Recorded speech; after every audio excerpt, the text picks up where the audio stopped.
سب سے چھوٹی عمر خبر کی ہوتی ہے۔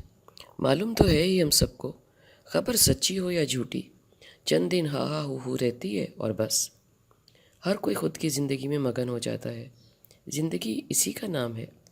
خوشی ہو یا غم، کچھ وقت بعد مدغم ہونے لگتے ہیں، زخم بھرنے لگتے ہیں اور زندگی ابھرنے لگتی ہے۔ خوشی کی چکا چوند مدغم ہونے لگتی ہے اور دن رات کا پھیر وہی سے چلنے لگتا ہے جیسے کہ تھا۔ سورج وقت مقرر پر نکلتا ہے اور وقت پر ڈوب جاتا ہے کہیں اور ابھرنے کے لیے۔ کوئی مر جائے تو ٹی وی بار بار دکھاتا ہے، ہم کو بھی رلاتا ہے۔ فضا چند دن سوگوار رہتی ہے، چند پروگرام ملتوی ہو جاتے ہیں۔ سوگوار میوزک چلتا ہے، مگر کب تک؟ پھر اس کی جگہ ایک شاندار میچ کی جیت لے لیتی ہے اور ہم ناچنے لگتے ہیں، بھول جاتے ہیں کل تک کیا غم تھا۔ جس گھر کے لوگ گئے ہوں وہ ذرا زیادہ دیر یاد رکھ لیتے ہیں، وگرنہ زندگی کے کئی جھمیلے ہیں اور بھی یاداشت کے علاوہ، جو کوئی بھی جذبہ دیر پا نہیں رہنے دیتے، بگائی رکھتے ہیں۔ دل میں غم چھپائے سب مصروف ہو جاتے ہیں، ہونا پڑتا ہے جیسے کچھ ہوا ہی نہیں۔ جنگل کے جنگل خاکستر ہو جاتے ہیں، شعلے آسمان چھو آتے ہیں، خبریں سن سن کے اور دیکھ دیکھ کے کلیجہ منہ کو آتا ہے۔ ساتھ ہی کھانے کا وقت ہو جاتا ہے اور پیٹ مانگنے لگتا ہے۔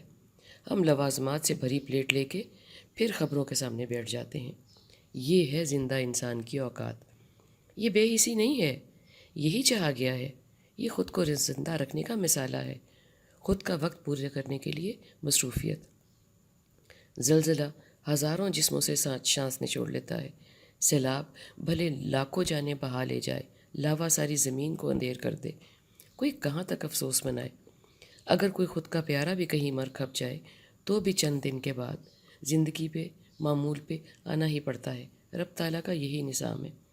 چلتی سانس والے کو تو سب چاہیے نا، ہوا، پانی، کھانا، نیند، سو وہ سب کے باوجود زندگی کی طرف آ ہی جاتا ہے، آنا پڑتا ہے۔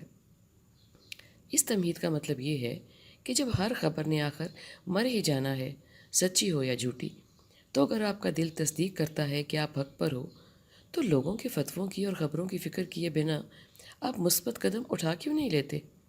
کچھ تو لوگ کہیں گے، لوگوں کا کام ہے کہنا۔ کہنا بھی ان لوگوں کا کام ہے جن کے پاس اور کوئی کام نہیں ہے، وگرنہ اس فانی زندگی میں وقت ہی کہاں ہے؟